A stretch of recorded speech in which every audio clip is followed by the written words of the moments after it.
title in world darts. 777.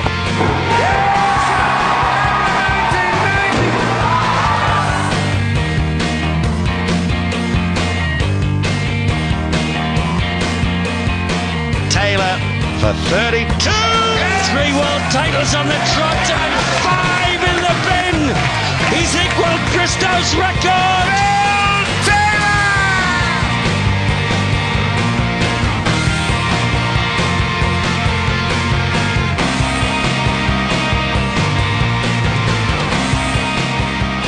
Top T1s for his 8th World Championship.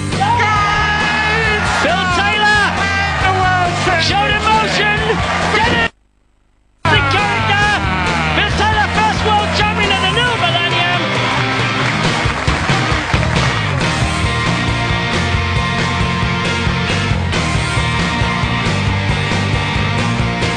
Two eights for destiny.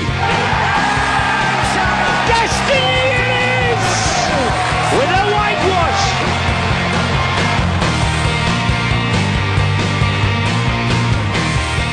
2-5 to become world champ again.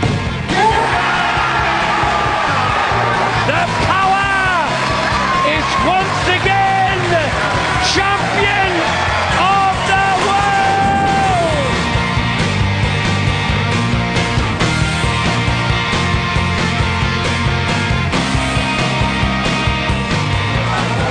For the match 13 world titles, a whitewash. The whitewash at home. Double 12 to break the record. He does! 109.75! He broke the world record!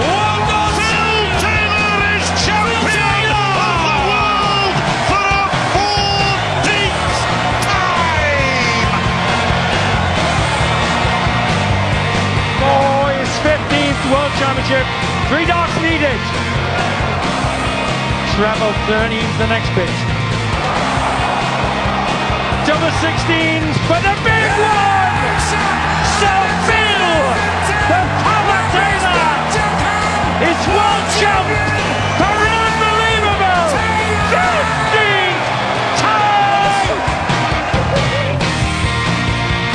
The looks may have changed, but one thing remains the same. Phil Taylor, the dominant force in darts. It's 2012, the year he makes his 16 World Championship titles. This is the history of the PDC World Darts Championship. Over the next hour, we'll be taking a look at what's made this sport the success it is today and some of the greatest matches in the event's history. We'll be taking a look back at some of the most exciting matches staged at the spiritual home of darts, the Circus Tavern in Purfleet. With the explosion of the sport's popularity came a new home, the Alexandra Palace in North London.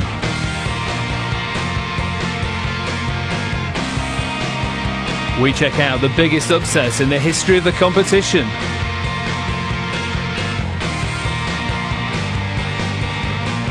There's the runners and riders who'll be challenging Adrian Lewis for his crown. But first, we look back at the history of the PDC with some of the biggest names in the sport. In the early 1990s, members of the BDO, frustrated with a lack of exposure, decided to break away and create a new darts organisation, the World Darts Council. The BDO had kind of lost the plot on how to promote the game. The BDO had about 15, 16 tournaments a year on TV, and within the space of 3 years, it went down to 2. The game was struggling. The game had no sponsorship, there was no TV. And we just asked a few questions, and every time we asked a question, it was no, no. I said to Ollie, can you guarantee us more than 2 tournaments on TV next year? And he says, no, I can't do it. And I said, well, what would happen if we played in another tournament? And then he just said, well, we'll ban you. Yeah, the 2 strongest characters was Dick Alex and Tommy Cox. They headed what was the WDC at the time. They went to every meeting. They encouraged me to then represent all the players. And when we went into the court case, Tommy Cox remortgaged his house to fund a court case, and Dick Alex put in extra money. And then the rest is history. They said it wouldn't work, and it's been the best thing that's ever happened to us. It was daunting really because, you know, the 14 players were there on their own and we needed more than 14 to run a tournament. So we were pulling in people from everywhere really. And I remember the first sessions we were asking people to move to the front and make extra noise so it looked like we had a bigger crowd. It was unbelievable what we tried to do and you know, we could have easily folded, there's no question. The crowds flocked to the legendary Circus Tavern in Essex, the new home of World Championship darts. I have very, very fond memories of the Circus Tavern. I used to love the place. It was a nightclub that had a kind of history to it.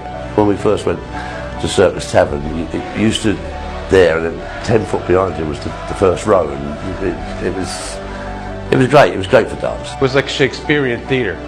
Instead of the audience behind you, it was more encompassing all around you. It's like playing in the working men's club. It was ever so weird. It was like being in your local. The heat up there, I think, was something like 100 degrees, which you can't even imagine sunbathing in it, let alone playing darts with a cheap nylon shirt on. Come on. When you walk back, you've got someone within 2 paces of you. You know, if they loved you, they were cheering, come on, Rod. If they didn't like you, there was other words said to you.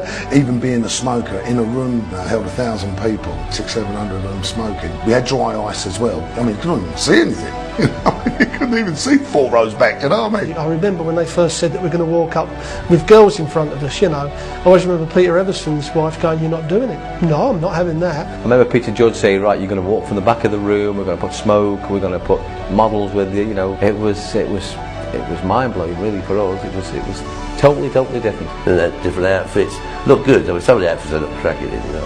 But, yeah, it's nice. Better than walking along with your mum, isn't it? One man made every final played there. The year was 1994. Taylor's opponent, Dennis the Menace Priestley. So double 8. It's proved so fruitful so many times, but this is the most if he gets it. Priestley, double 8.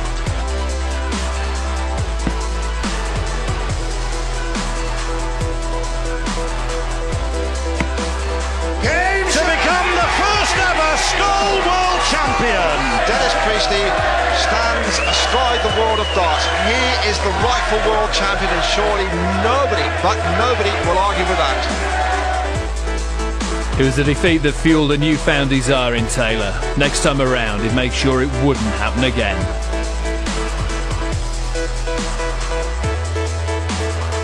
These two have dominated world darts in the last 4 years. Treble 17 to leave the pool.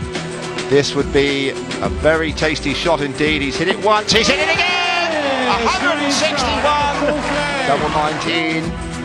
Again, clinical, deadly finishing from the Mexborough marksman.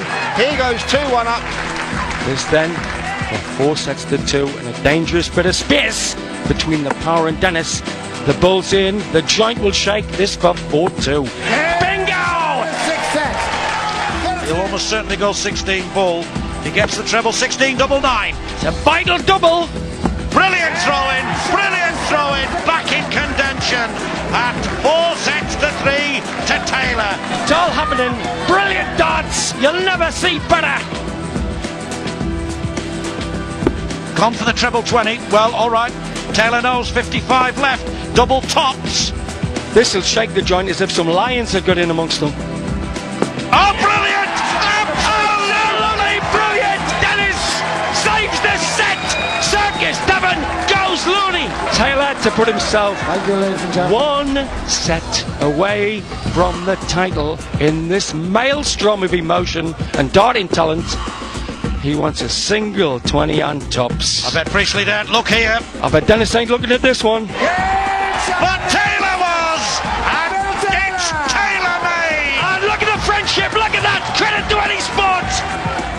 He wants tops to take the title, does the Power. He wants double 10 to finish the job. And still a chance for Priestley, you can see him swallow. He can't believe it! That's double 8 he wants. Double 4 to keep his hopes alive. Breathless Taylor.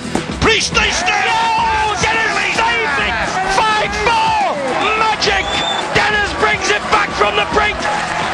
Dennis has got to take this set to save the match. That's where it used to whisper in clear tension. Oh. There once. Silent crowd. Target in green. Quarter of an inch. Makes Taylor the champion of the world again. And Taylor and Priestley have provided us with the most memorable dart match you could see.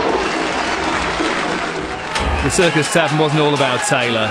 Some pretty familiar faces were to make their mark on the Purfleet stage. Two great players. The second semi-final. Gonna get that double eight again now. And there you are. Shot in the second leg. Brilliant from Part. He's way ahead, as you can see.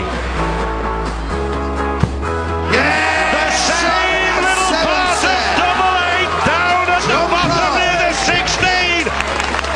Digging deep now. 180.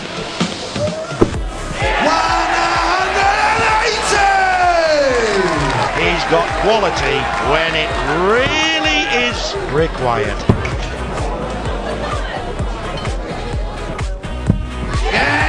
For the first time in the match, a set goes 3-0 to one of the players. Harrington find his guts out.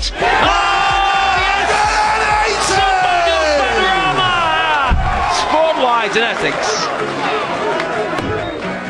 Double 11. For a level game. That is fantastic. That is fantastic. And 5 sets all. John, you require 122.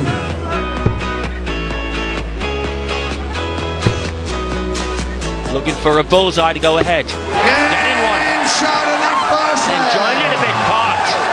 On again. 2/16 for the final. Oh, that 94. Oh, it's painful. Second millimetre would have made. Absolute brilliant match. Ladies Level and gentlemen, match. with a score at 5-5-2-2. 2-2 in the final set, John, you require 161. Oh, treble 17 coming in.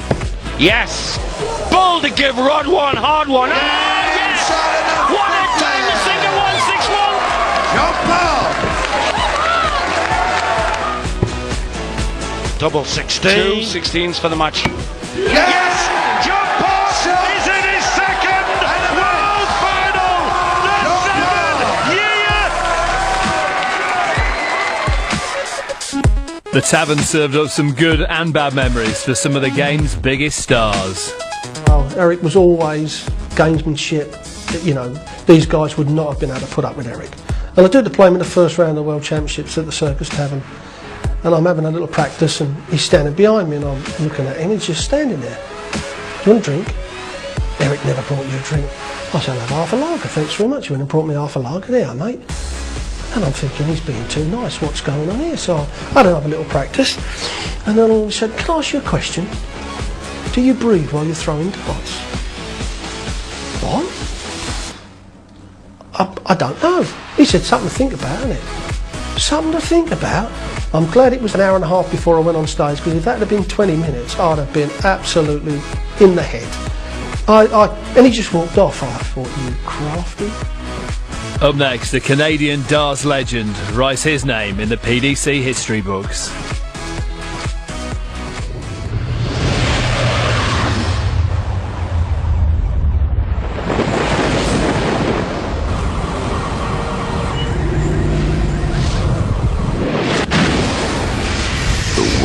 Greatest darts tournament has landed.